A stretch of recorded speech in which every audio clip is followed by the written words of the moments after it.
Good morning. Good morning. How are you guys doing? Hope you're doing fantastic. I sure am. It is 9:02 a.m. That's right. We are live for Tuesday training. That's how we do it. We always do it live. We like to do it live. It keeps it a little extemporaneous, a little fun, and it hopefully gets some more engagement, man. So drop your comments on there just like that.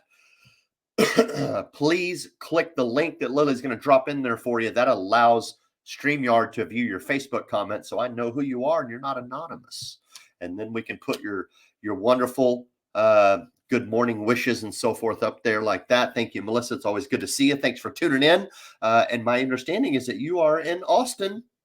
I saw recently you were flying to Austin. I don't know if you are still here, but if you're in Austin, I don't know why we haven't seen your face. I assume you'll be dropping by at some point. It's always good to see you. And then obviously we got Facebook user here. Thanks for wishing us good morning. Click the link. Lily's going to drop it in there to let StreamYard view your Facebook comments, and I'll know who you are and I can call you out. Right, Facebook users? So got a lot of news today that I want to jump into, and then we got some lessons on the art of communication a little bit. So get some pens ready and get your thinking caps on, because I have some questions for you that I'm going to drop as well as we jump into that, because I want you to think, right? I want you to think a little bit. And my goal is by the end of this session today, is give you a framework that you can use to develop any conversation, any communication piece that you ever wanted to do. So it'll be a simple framework. I promise you it'll be easy, but we're going to get kind of understand what communication is, why it's important, and so forth. And before we jump into the news real quick, I want to make sure and remind everybody that this show is brought to you by MetaZeus. MetaZeus has been making the rounds. A lot of people are excited about it, using it. Nothing but satisfactory results. I'm a user myself. If you are not familiar with what MetaZeus is, it is for the agents that are out there in the Medicare Advantage world. So if you're out there writing Medicare Advantage plans or Medicare drug plans, it's a tool that will allow you to basically monitor your business in real time. And you say, wait, I've already got a CRM. I can monitor my business. And the carriers have book of business reports, yada, yada, yada. Yes, they do.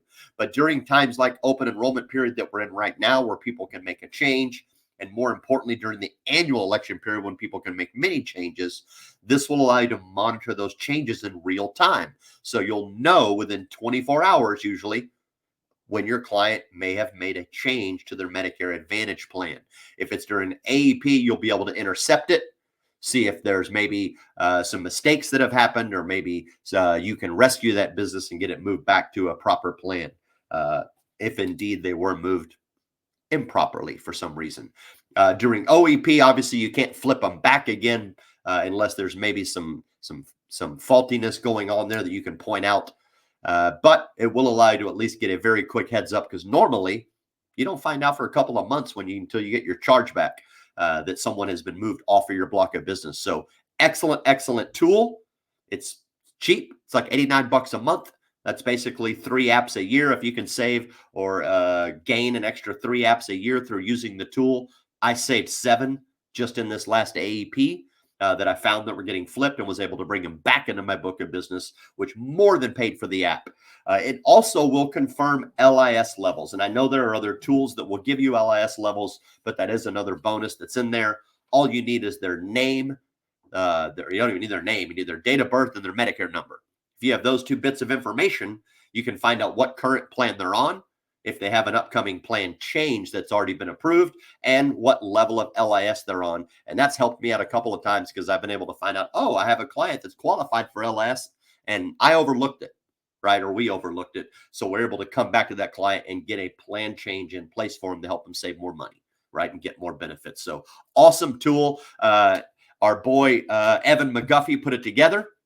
If you want to get a demo of it, just reach out to Evan McGuffey. You can find him on Facebook very easily. He's also an active member in the Insurance Syndicate group. Look him up. He'll get you a demo, show you how the system works, and get you onboarded. I think he even has a free trial that you can try it out, see if you like it. But I promise you, it's super easy to use. Upload your book, whatever you want. It's a cakewalk. All right, moving along with a wee bit of insurance. I got a little something for some of you PNC guys, and I'm going to post some of these articles in the group. I would love to see some responses on kind of what your thoughts are on some of these. But real quick, let me get this shared on screen for you. Un momento, por favor. All right. But right here, this is from CBS News. It's a simple article that talks about car insurance going up. And it basically says right here that according to a new bank rate report, U.S. drivers are paying an average of $2,543 annually, or $212 per month for car insurance, an increase of 26% last year.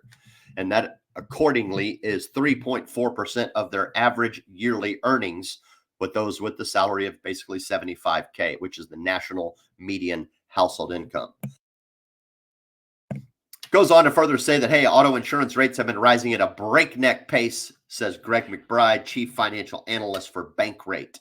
Now, my car insurance has gone up. It hasn't gone up that much. I can tell you that I'm probably paying below average because I'm paying right at 212, but that's for two cars, two drivers. So I feel like maybe I'm on the good side of that, unless they are saying that, hey, average households are paying 212, but it sounds like they're saying average drivers are paying 212, which would be 100% more than what I'm paying on average, I guess. So pretty interesting there. I mean, I hear people telling me that, hey, inflation, all these other factors are pushing up rate increases. I'm not seeing them. Maybe it's because I'm a fantastic driver, because I certainly am. But, comment. Why do you think rates are going up so much? Is this being exaggerated? Are rates really going up that much? Are people just bad drivers and they're getting penalized?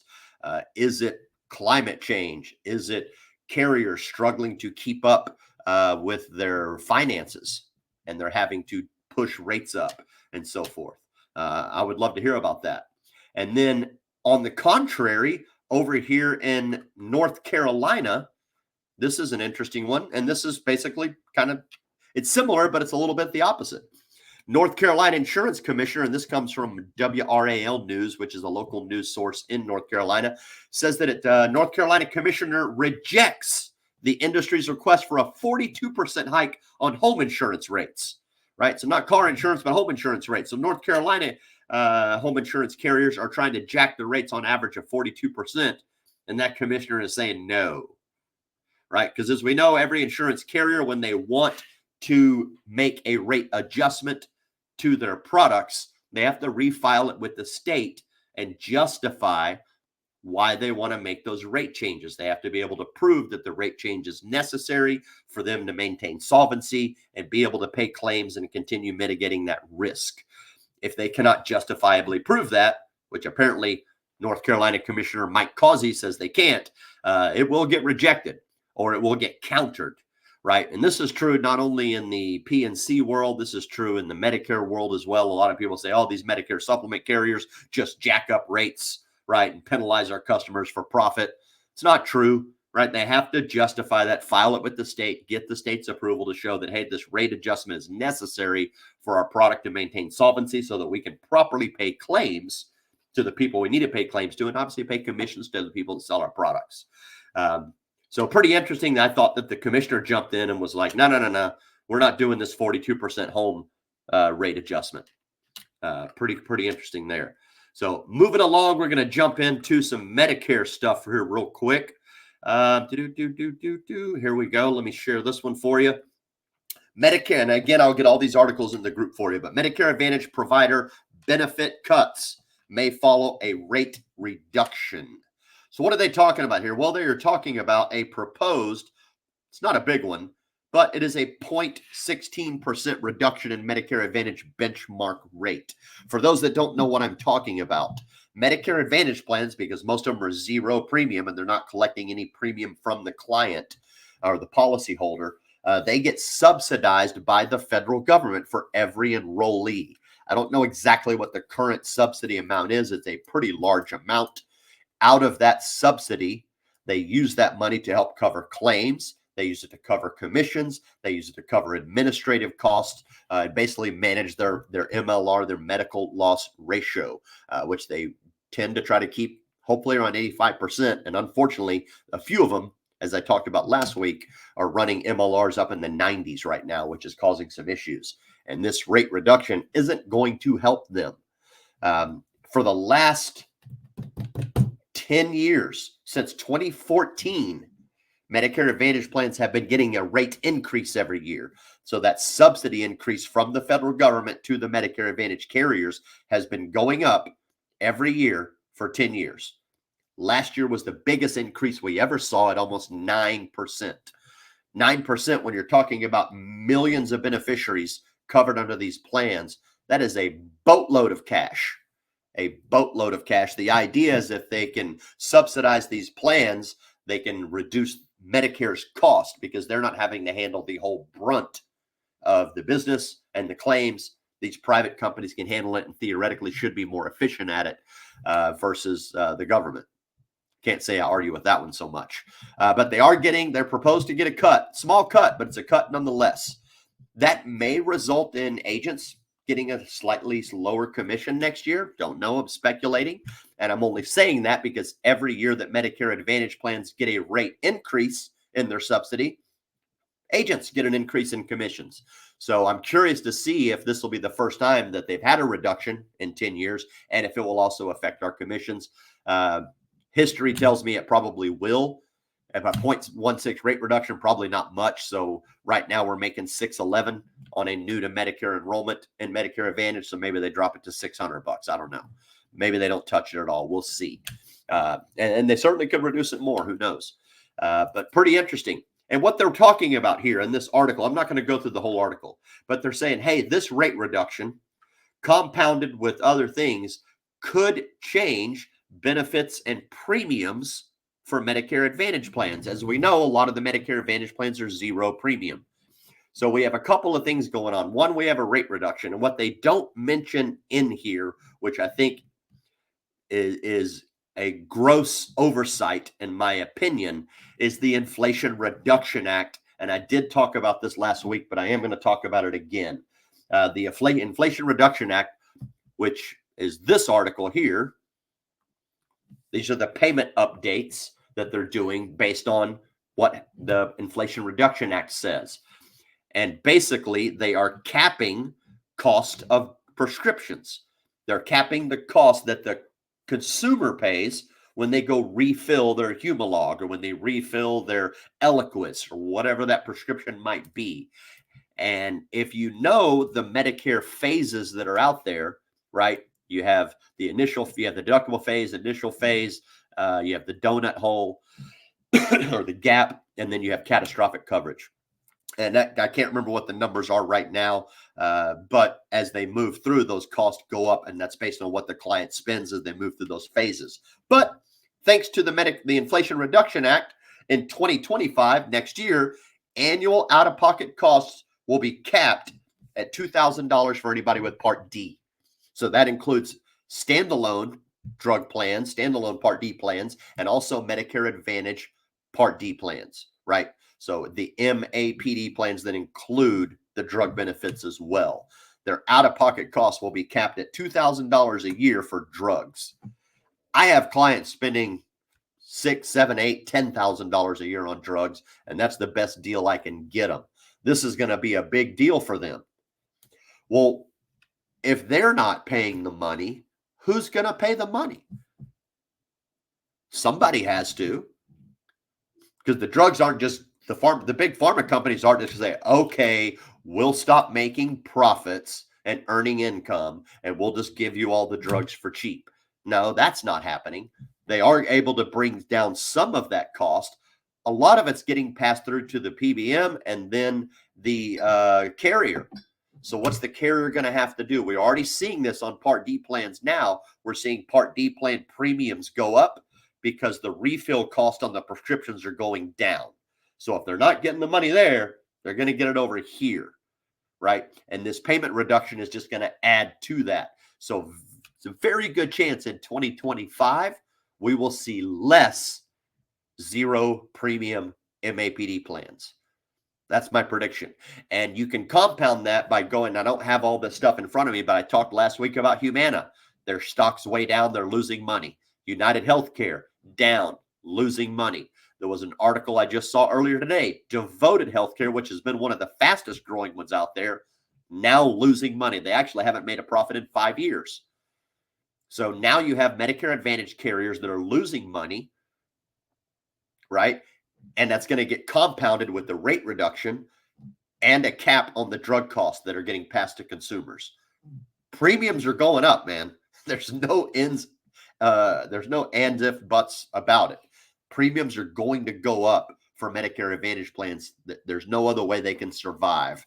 And I promise you, when I tell you that I firmly believe that our federal government and Medicare want Medicare Advantage plans to survive. I believe their ultimate goal is to move everybody to Medicare Advantage, or at least as many of us they can, and move us into a value-based care health system. I've talked about this many times, and there's too much evidence to prove it. If you look at all the Medicare reform that's been happening since 1997, it's been moving in that direction little by little, fractionally. They're making adjustments and making new proposals, new rules, new laws, new acts, right, like the Inflation Reduction Act, that are moving us toward that system, right, where we're all going to be on some form of value-based healthcare through an MA-like or Medicare Advantage plan product, right? ACA and MA are really similar in a lot of ways. They have their differences, and I think ultimately we will eventually see those two products merge into what they will call universal healthcare, and they'll push us all into value-based care. There's a big part of me that thinks it's a good thing, because and I see in the future, I'm like, I think that could be a really good thing for healthcare, and it'll teach people to really be more responsible for their health. I could be wrong. Could be completely wrong. I've been wrong before. So final one I want to talk about real fast. I'll share this one for you. This came out from Kaiser Family Financial yesterday. I've talked about this site a lot. If you're a Medicare agent, if you're an ACA agent, this is a site you should be paying attention to and following. They put a ton of great information out there, articles, not just articles, but research reports. They go through trends, all kinds of stuff. And what they've got here today is a great report for 2023 on the income and assets of Medicare beneficiaries. And I actually talked a little bit about this, not the specific article. I was unfortunately having to use old data then. I think I had 2021, maybe 2020 data that I was having to use. But I talked about this when I was at the DTDW event, when I was talking to a bunch of life and annuity agents. I basically pulled out all the average income and assets of Medicare beneficiaries to help prove that, like, hey, there's a lot of money in the Medicare space that annuity and life agents can access, right? And we can look at it here, right? There's more than 65 million people right now, ages 65 or older. Long-term disabilities, it goes through all kinds of stuff. But if you cruise down, it'll start giving you some pretty interesting stats. 1 in 4 Medicare beneficiaries lived on low incomes below $21,000. 1 in 4, 25% of Medicare beneficiaries live on incomes below 21 grand last year. And half of them are living on incomes below 36,000 per person. I don't know how they do it. I don't know how, man. I feel for them. And that's definitely why I have a heart for the Medicare space. 1 in 4 Medicare beneficiaries had savings below 17,000. So if that doesn't tell you right there, 25% of 65 million people that are on Medicare need a final expense policy, for example, because they obviously don't have the savings to help them cover that end of life scenario, right? And unless they have family that's willing to pay for it. So it just kind of goes through and shows you that. And I'm not going to go through all of the details in this article. I'll get it posted in the group, but it has some outstanding information that'll kind of give you some insights on what the incomes and assets are looking like across the Medicare space. It even gets into some of the ethnic differences involved in income levels. So great data, and data is important because data gives you information that you can use to be a better agent, to solve problems at a better rate for your clients. So if you're not subscribed to Kaiser Family Foundation, I would highly recommend it. And again, I'll get this article in there for you, and you can check it out, do what you can to learn from it, and hopefully improve your business. Fair enough? All right. So with that said, I want to chat with you guys a little bit about communication. And Mark Figler hit it on the nose right here. Sounds like it'll raise the deductible and premiums, right?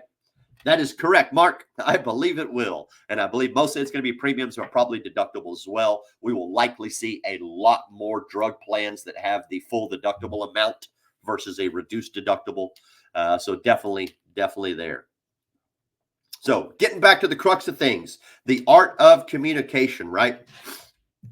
That's what we're here to talk about. So I have a few questions for you. If you know the answer to these questions or you want to guess, drop it in the comments for me. First question, what is attention? Or let me say it a better way. Attention is what? I've said this many times. Other people have said it many times. I know if Brian Moore happens to be listening to the show today, he knows the answer. Who knows the answer? Attention is what? I'll give you a couple more seconds. Attention is currency. Attention is currency, right? Attention is currency. Think about that for a minute. Go back a long time.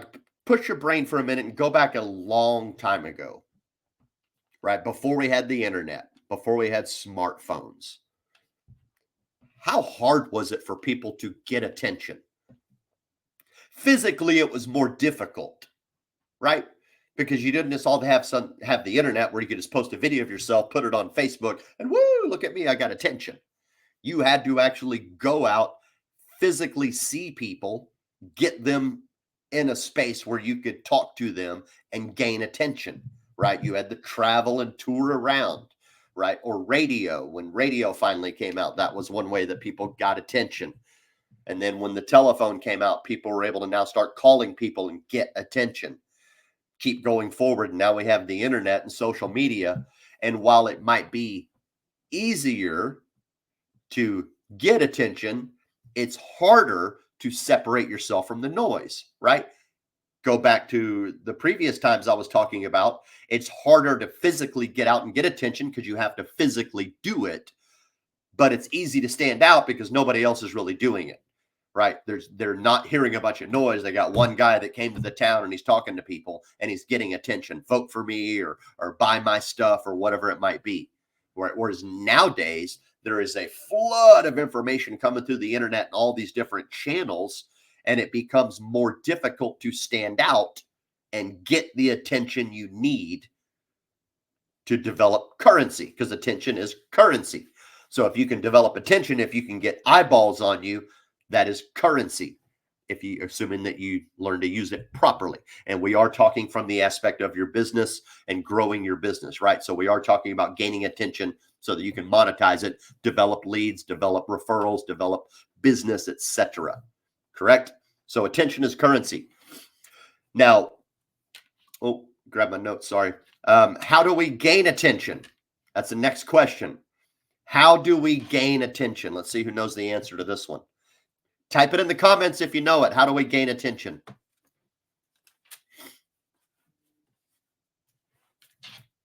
We can post on social media. We can send out direct mail. We can call people on the phone. We can knock on their door.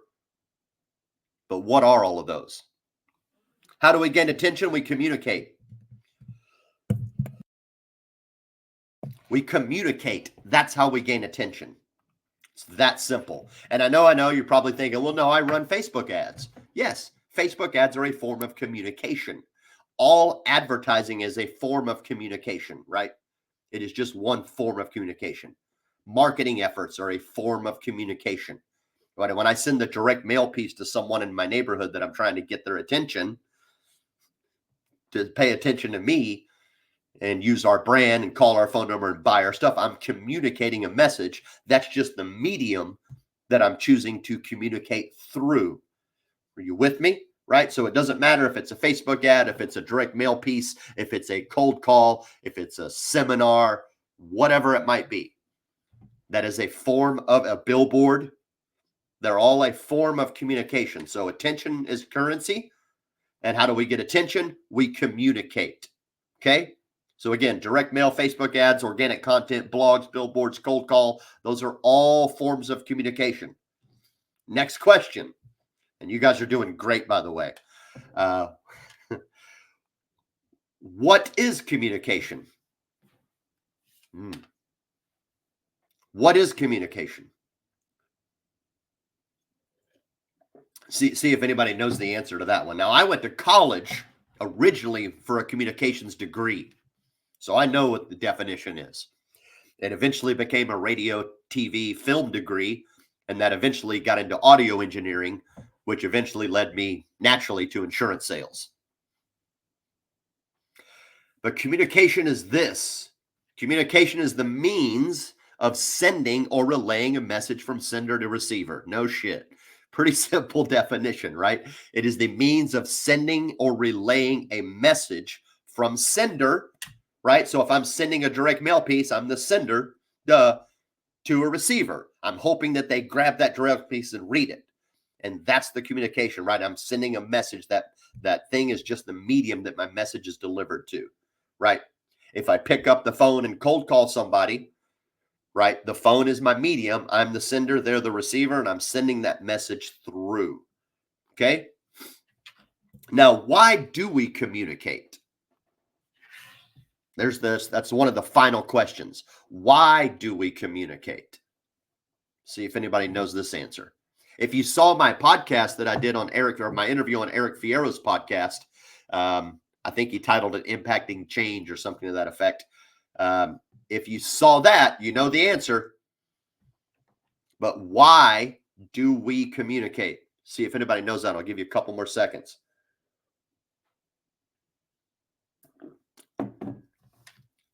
There is one underlying reason. There's a lot of great top level reasons why you might communicate. Oh, I'm trying to drive business, right? I'm trying to educate someone. I'm trying to relay a message. So I have to communicate if I want to send that message across the wires or whatever it is. Yes, those are all correct answers, but they're not the underlying answer, the real reason why those sit on top. We communicate for one reason and one reason only, I promise. And that is to motivate change. That is to motivate someone to make a change. Okay. And I'm not talking about motivational speaking, although that is definitely a part of it. I'm talking about you can educate someone. If you're educating someone through communication, right? You have to communicate to them that message, and it's a message of education. Excuse me, my throat's a little dry today after that sinus infection, so I have some coughs. But if you are communicating in an educative manner, you're educating them, and you're hoping that you can educate them to the level that they realize, oh, I should be doing this instead of this. You're motivating them to make a change, right? Even if you're just gossiping, you're trying to influence someone to make a change on their viewpoint about someone or something. I've looked at this every way I can. There's one reason that we communicate and one reason only, and it is to motivate change, to persuade or influence others to drive a change in their viewpoint, a change in their perspective, a change in their actions, a change from this agent to that agent, right? I'm sending out a direct mail piece to motivate someone to make a change in their healthcare decisions and use Avila instead of whoever else they're using, or to use a Medicare supplement versus a Medicare Advantage plan, or to buy a hospital indemnity plan to go with your Medicare Advantage plan. Whatever I'm trying to do, I'm trying to motivate them to make a change and give me money so that I can help protect you and grow my business and take care of my clients the best. So that is the underlying reason of why we communicate. And I believe that is super important, because if we understand the nature of why we communicate, then we can learn to be a better communicator. That's my opinion. Okay. So I'm going to run through those real quick again, real fast, and then we'll get to more of the lesson. Attention is what? Attention is currency, right? How do we gain attention? We communicate. What is communication? It's the means of sending a message from sender to receiver. And why do we communicate? Is to motivate change. So if we understand that if we as agents want to motivate a whole bunch of clients to make changes and come work with us and build a relationship with us and let us be their trusted agent and advisor, then we should get good at communicating. We should definitely get good at communicating. And how can we communicate? Right? We already know some of this, right? When it comes to helping generate business for our business, there's a whole bunch of ways we communicate. One, we can pick up the phone and call people and communicate with them and let them know, hey, do business with us. We're the best deal in town. We can communicate through email and try to get something.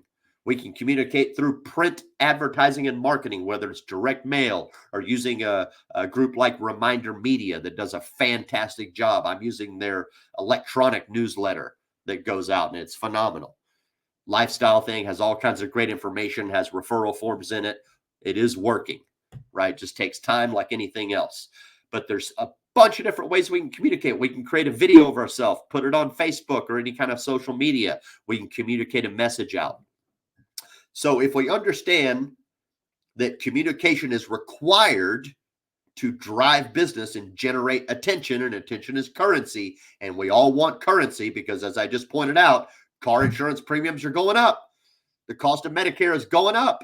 The cost of bananas are going up. So we all have to make currency, which means that we all need attention. And in order to gain attention, we need to communicate. So we need to learn to be better communicators. Okay? Pretty blatant, straight lesson there. And I want to apologize also. I apparently had a computer snafu and lost some of my notes on this, so I'm having to run a little bit by memory. But a couple of ways that you can increase your communication skill set is through speaking more.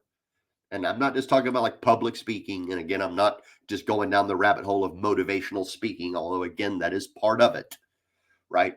But I want to challenge all of you to understand that you need to elevate your level of communication to gain more attention so that you can have more currency.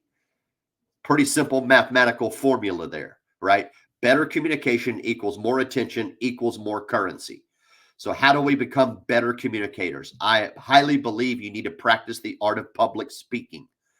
And I know what you're thinking. You're probably crapping your pants right now, because here's another question for you. Let's see if anybody knows the answer to this one. What is the number one fear of all people? Anybody know that one? What is the number one fear? And this is a poll. This is fact. The number one fear of all people is speaking in public. Number one is speaking in public. Okay. You know what the second fear is? The second fear is death. Death is number two, which, as Jerry Seinfeld told us, if you're at a funeral, you'd rather be the guy in the box than the one giving the eulogy. Are you kidding me? So the number one fear of people is public speaking, right? And I understand it. You get on a stage, a bunch of eyeballs are looking at you and you're freaking out. And when I say public speaking, that's what most people think of. They immediately go to, oh, I'm getting on a stage, a bunch of people are going to look at me and I'm going to embarrass myself, and it's terrifying. Get it? Been there, done that. But I'm about to blow your mind up.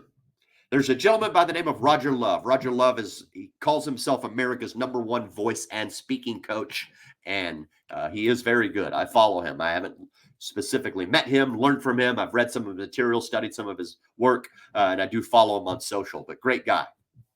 And he says something that I believe in firmly.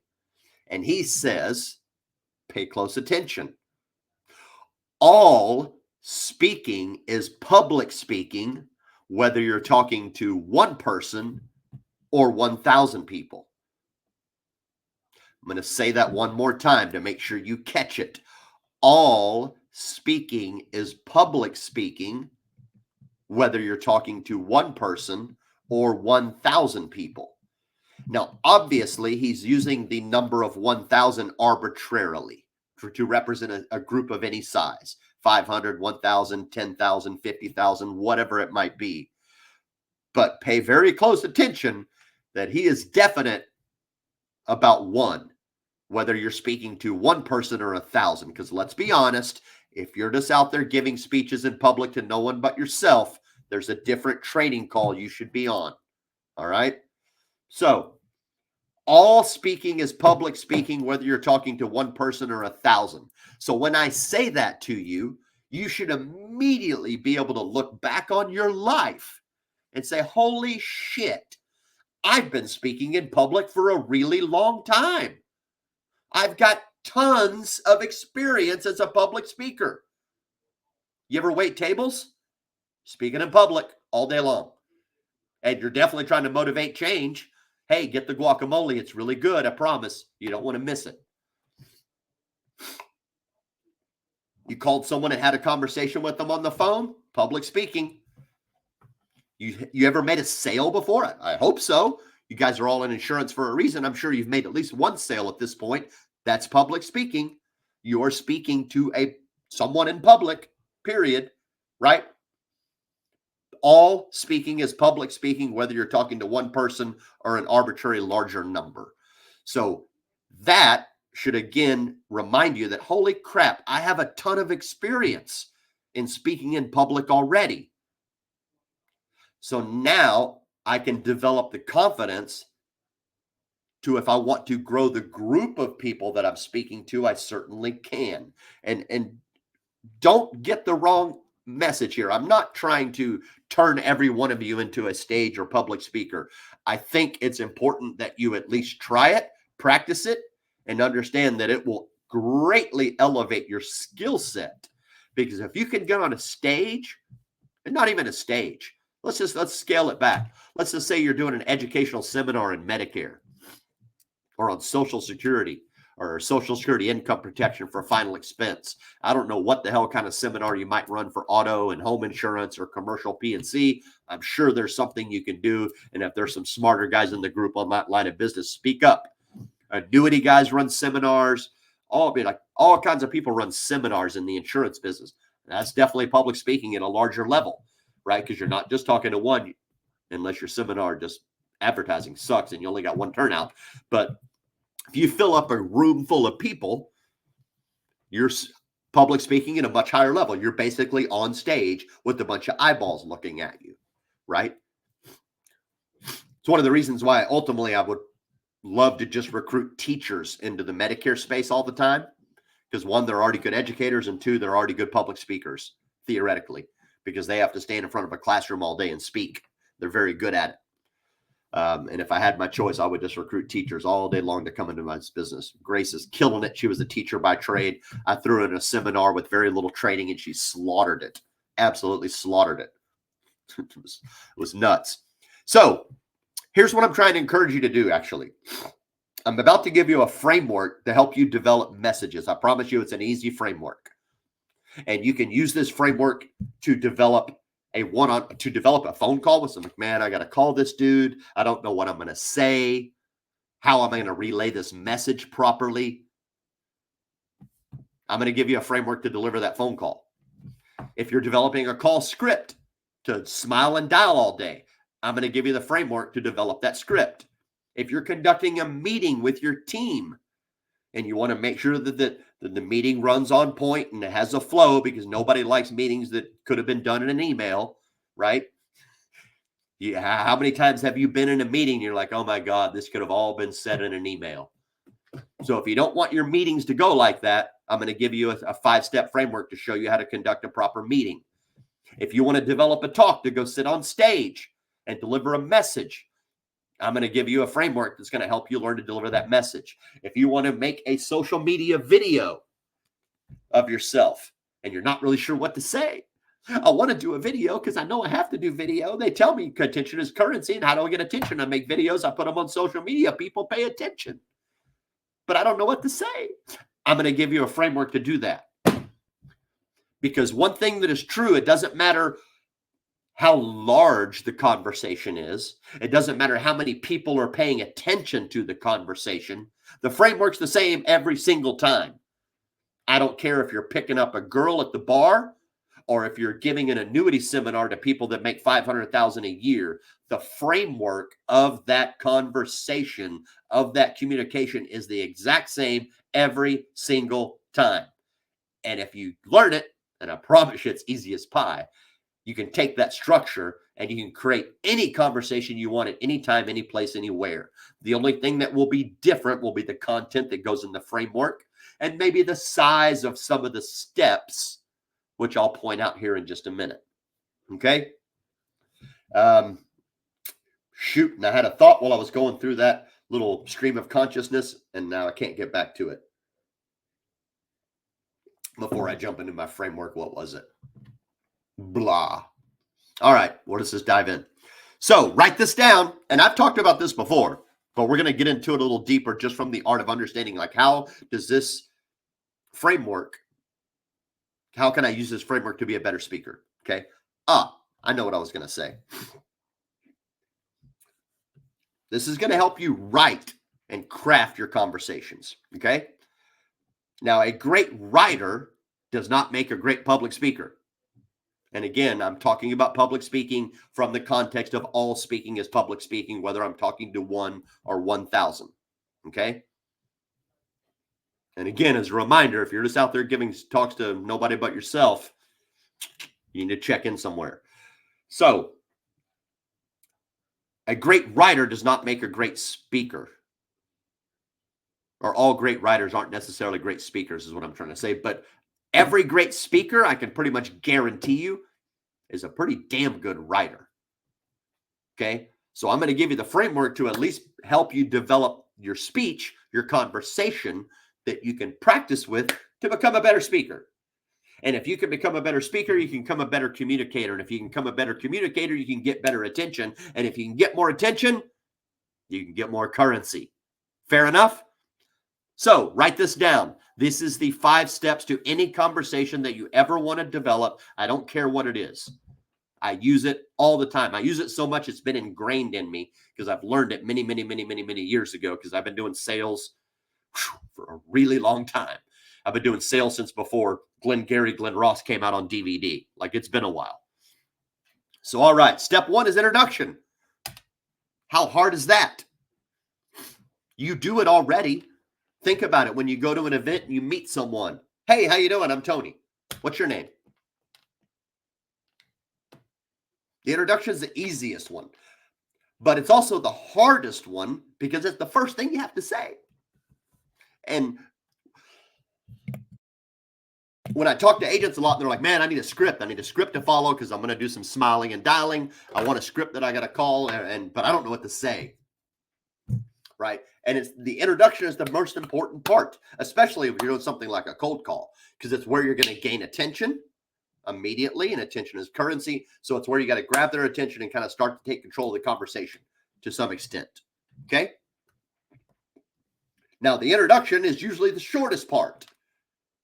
But the reason I think it's the hardest part, because especially when you're doing like a cold call and you're running a script, or even if you're opening a morning meeting, for example, like, what's the purpose? That's part of, like, what do I say? Like, what is the purpose that I'm calling someone? Right. And that part of that is in the introduction.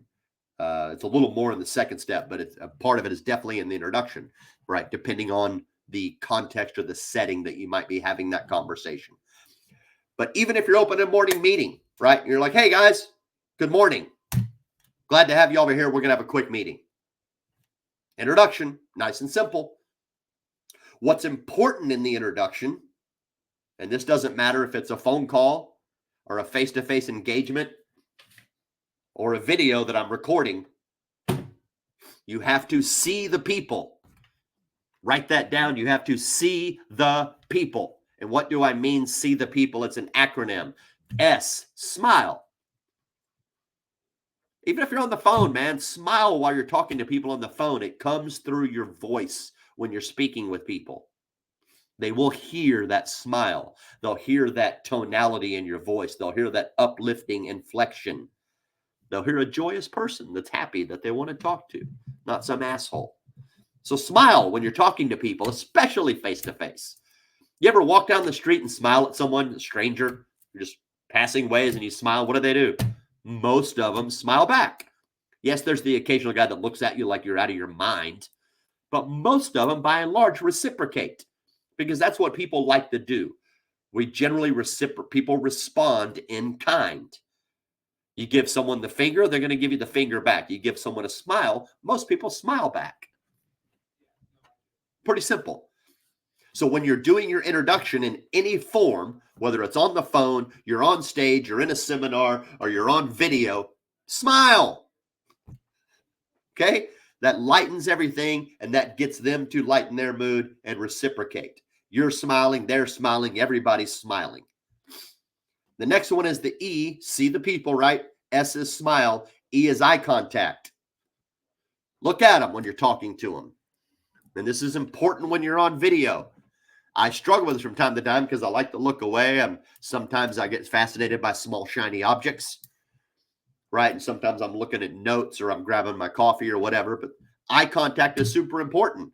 If I sat here and did this video all the time and all I did was look down here and talk to you, like it's going to get real boring for you real fast.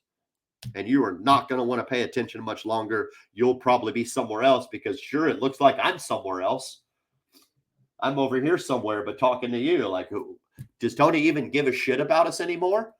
Is he reading this off of something? Right? You have to look at people when you're talking to them. So eye contact, even on video, like I'm just saying, right? Even on the phone. How do we make eye contact on the phone? That's a tough one because you can't see them unless you're doing a Zoom call, which is really not the phone. That's back to video. How do you make eye contact on the phone?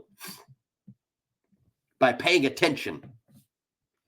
If I'm on this phone, I damn sure shouldn't be on this phone at the same time. What was that? Oh, I'm sorry. I didn't. Did you say something? Oh, I didn't. Hang on, man. My Facebook messages are blowing up. Give me just a second. I'll be right with you. Right? Eye contact on a phone call is by being present and not being wandering eyes. Be present on that phone call. Be intent. A lot of times, if I'm on a regular phone call with someone, I'm looking at the phone. Well, it's kind of, unless I'm looking at information I need to relay to them, right? I might be on the computer, like grabbing data that I'm trying to transmit to them as well. But if it's just a conversation with me and that person, a lot of times I stare at the phone. Nothing on it except the clock that tells me how long I've been on the phone. But that keeps me engaged. Eye contact. The third E is enthusiasm. Have a little bit of enthusiasm for what you're doing. You have to see the people. You have to smile. You have to have eye contact, and you have to be enthusiastic. You don't have to be overly, oh my God, hey, how are you? No, be a natural, authentic enthusiasm. All of that projects through your voice, and people like to talk to enthusiastic, positive people, right? If you call somebody, hey, how are you? My name's Tony. Want to buy some insurance? No? Really? Like that shit doesn't work. You have to have some enthusiasm when you're talking to people, right? And that's especially important. I mean, it's super important on the phone, super important face-to-face. Maybe not so much in a one-on-one. You don't have to be as enthusiastic. You get on stage, you get in a seminar, you got to kick it up a little notch, right? Because you're having to project that energy to all the people that are in that audience. If it's on video, you better be enthusiastic. If you want a lesson in enthusiasm on video, watch my wife. Go follow some of my wife's content. I know it's in Spanish, and maybe you don't understand Spanish, but that doesn't matter. Go watch her content. Look how enthusiastic she is when she's talking to people. Look how good her eye contact is with the camera. Look how often she smiles.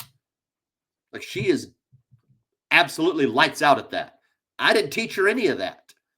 I didn't have to. She came inherent with all that. Like that was the best recruit I've ever had. Not even try to recruit her, but when she told me she wanted to get insurance, I was like, holy smokes, this girl's going to kill it. All I have to do is take everything that she already had and put it in the right direction. So introduction is number one step, and you have to see the people, right? You have to smile. You have to have eye contact, and you have to have some enthusiasm. And the introduction is the simplest part. Don't overthink your introduction. If it's usually just, hey, how's it going? My name's Tony. Is this Fred? If I'm on stage, if you've ever seen me speak on stage, my introduction is usually no more than 2 words. And it's usually loud. Good morning or good afternoon. That's it. I don't really have to introduce myself if I'm on stage because usually someone else introduces me, right? Or they maybe know who I am already. So I don't have to go out and go, hi, everybody. My name's Tony Merwin. And I don't have to get through all that. My introduction is simple. I'm seeing them, I'm smiling, and I'm enthusiastic. And I'm getting their attention because attention is what? Attention is currency.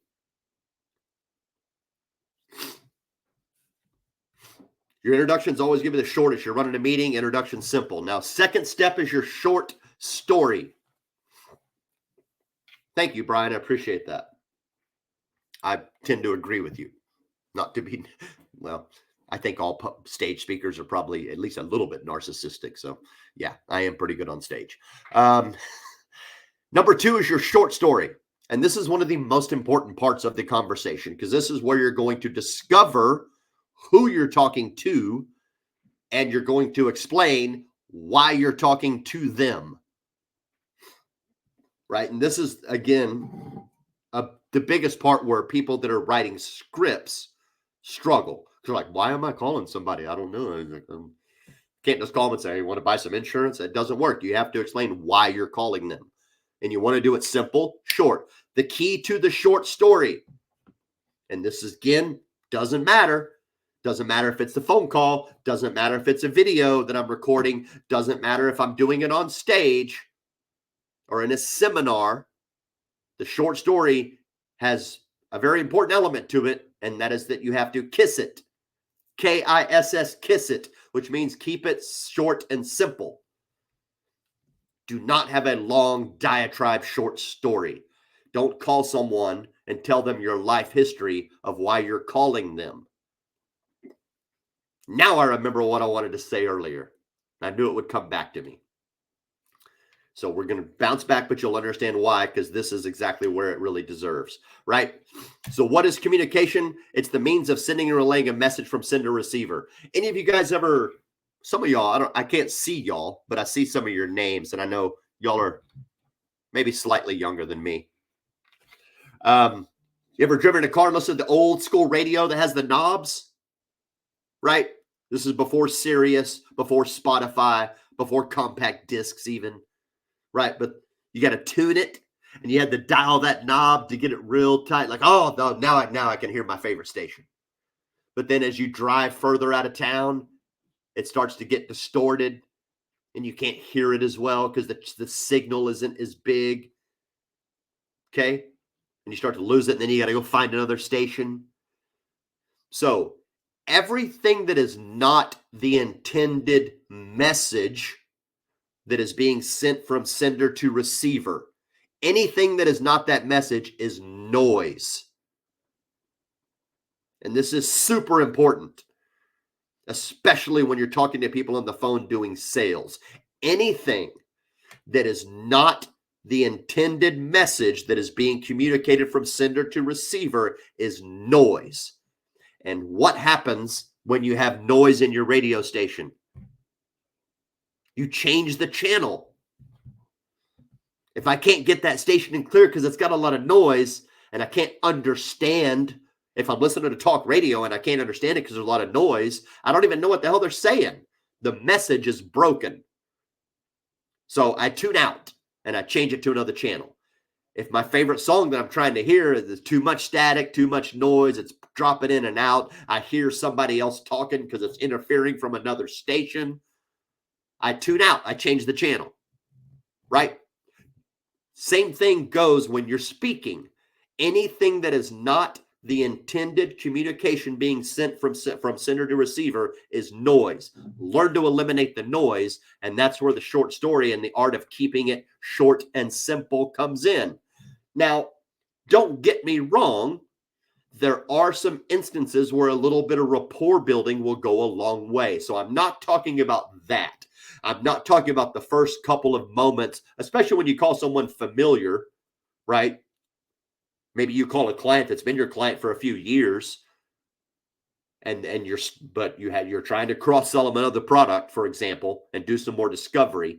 So you have your new little 5-step script that you're working on that I'm helping you develop right here, right? So there is some rapport building in there, right? Hey, Margaret, it's good to hear from you. How you doing? Hey, how's your brother? You told me last week he got in a car accident. Is he doing good? Like, that's good. That's a good noise, if you will, because that's rapport building.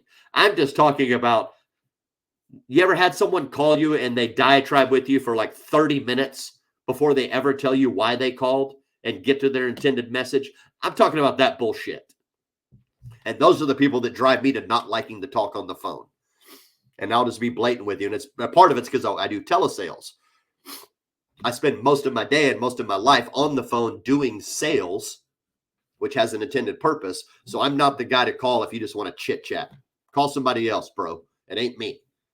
I spent all day on the phone talking to people. The last thing I want to do is sit here for an hour and just chit chat with no purpose. I'll hang up on you if I have to, and I'll certainly won't answer your phone call if you keep doing that shit to me. But anything that's not the intended message that's being communicated is noise. Eliminate the noise by keeping it short and simple. And this should flow actually through all of this entire structure that I'm helping you understand. But it's very important in the short story portion. Short story is, again, where you explain why the hell you're delivering a message in the first place, maybe what the basis of your message is. And some of this depends on context, right?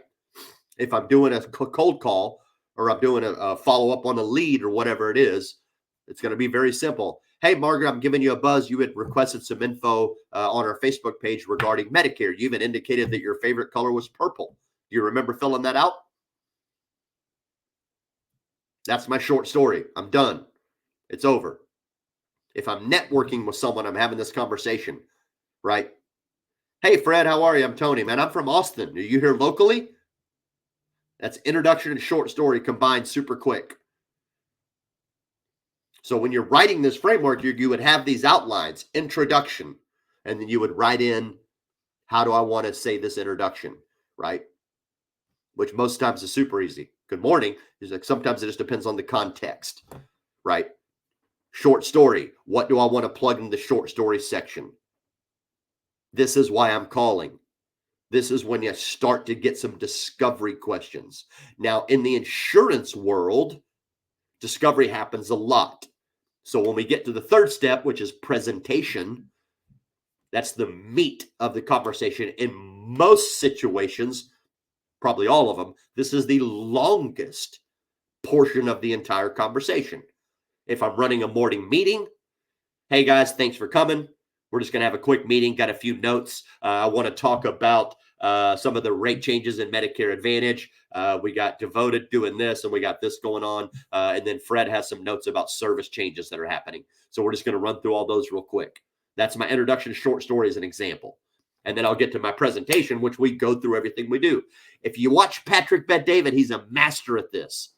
If you watch Patrick Bet-David's podcast, especially when he does the big one with the home team, everybody on the show with him, the first thing he does, they don't necessarily do an introduction. I mean, they do. It's a video introduction, right, that introduces the show. But he gives you a short story every time before he starts the show. He tells everybody what he's going to talk about for the rest of the show. Hey, we've got this going on. We've got this going on. We're going to talk about this. I want to get Adam's insight on that. We're going to see what Tom thinks about this. He lays out what's about to happen. And then the rest of the show is a presentation. And then he will close and he will rehash you later, which I'm going to get to. I'm moving a little fast and I'm running behind. So we're going to tighten this up and we'll almost be done. So hang with me a bit. Okay.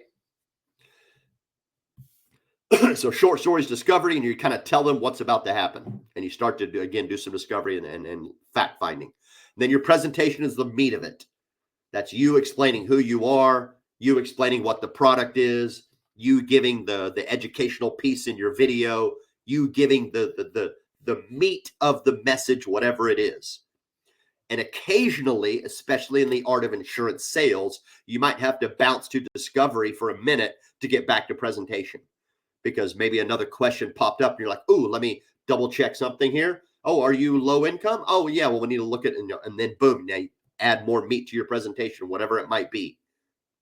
Okay. Fourth step is the close. Coffee's for closers. So if closing sales, obviously, right? But closing your keynote speech, closing out the meeting, closing your conversation with the friend that you just had, whatever it is, there is a close to every conversation. Hey, man, it's great talking to you. Man, thanks for stopping me for a second. I appreciate you taking a moment to call me. Anybody have any other questions in this meeting, or does that kind of sum it all up for everyone? Would you like to go ahead and get this policy started today? The close, right? We're telling everyone that we are coming to an end. We're asking for the business. If it's a sales call, we're letting everybody know, hey, thank you. This is my closing moment, right? The close. And then there's the fifth step, which is a rehash. Rehash is kind of like a double close. It's a reminder. It's a lot of things. Let's take, for example, if you're setting an appointment, right?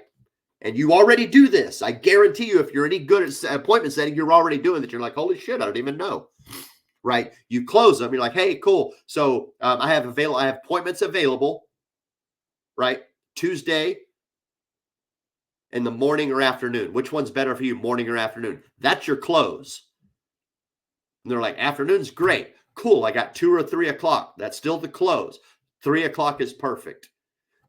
You close the appointment setting. The rehash is this simple. Perfect, Margaret. Is there any reason why you would not be able to make that 3 o'clock appointment?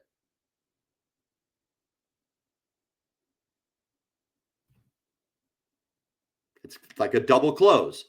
In a restaurant setting, it's someone upselling you a second item. In a insurance sale, it's cross-selling is another version of rehash. You close the first one and you're like, boom, by the way, I mentioned all those out-of-pocket costs that come with the Medicare Advantage plans, and I told you that I wanted to show you a way to bring those down to zero. So now I'm rehashing that for a secondary product, and then it's gonna loop. It's gonna go back to the presentation for the new product. I'm gonna close them on that and rehash them again. Okay, rehash works as a confirmation. If I'm doing a seminar, for example, my rehash is my PTC form. Let me collect a permission to contact form. I've already closed my talk. And when I close my talk, I close with all my contact info on a big screen. Here's a QR code. Scan that QR code. You're going to get all the different ways to contact us. I may have a QR code that's for our ebook. That's another version of a close that I do. And then my rehash is, by the way, if you want our help, Medicare requires me to collect this. So fill that out, drop it off with Rachel in the back.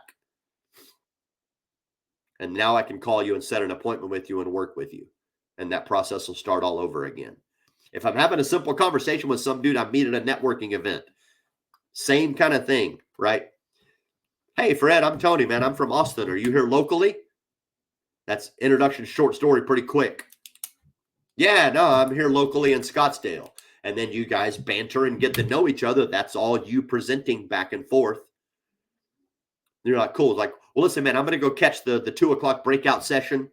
It's great talking to you. That's my close. And then a rehash would be, oh, by the way, I'll send you that email with those things that you asked for, with the thing and the deal and the stuff, whatever it is.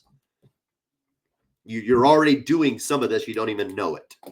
Those are the 5 steps. I promise you, if you take those 5 steps and use them in outline, step 1, introduction, see the people, smile, eye contact, enthusiasm. Step 2, short story, kiss it, keep it short and simple. Or if you're like me, keep it simple, stupid. Step 3, my presentation. This is the meat. This is where I show off my goods. This is where I shine the most, or my product shines, my service shines. In a networking environment, it might mean that my listening skills shine the most. Your presentation might just be you listening to the other person, right?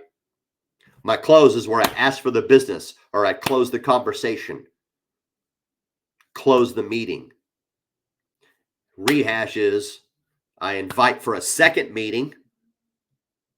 I remind them of the appointment that we have, right? Perfect, man. 2 o'clock Wednesday, I'll call you then. Thanks again. See you later. Right? I upsell them a second product. Those are all forms of the rehash. But I promise you, if you're developing a conversation with any person, any group of people, any sales call, any script, any meeting, any stage talk, if you write those steps down, 1, introduction, 2, short story, 3, presentation, 4, close, 5, rehash, you can go in and fill in the blanks with content. And if you're struggling with what content goes in there, have you heard about this thing called ChatGPT? It's amazing. So now that you have the framework, and then maybe with a tool like ChatGPT, You can develop the most amazing conversations that you ever want to have. You can be a better communicator, and through being a better communicator, you can get more attention. And with more attention, you get more currency. Thanks for tuning in. We'll see you all next week.